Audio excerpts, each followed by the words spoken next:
May special session sa Miyerkules ang naka-adjourn ngayong Kongreso. Ipinatawag yan ni Pangulong Bongbong Marcos.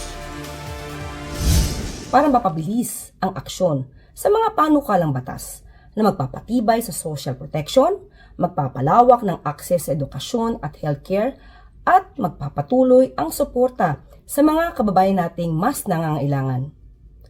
Nais din ng Pangulo na mapabilis ang pagbalangkas ng anti-political dynasty law.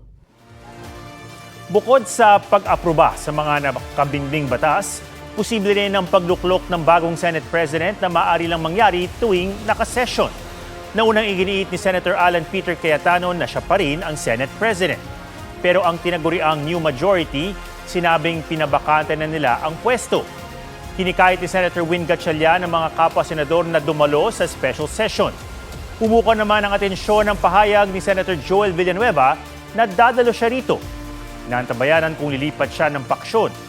Ayon naman sa Makabayan Block ng Kamera, alam ng lahat na ang special session ay tungkol sa pagpapalit ng liderato ng Senado.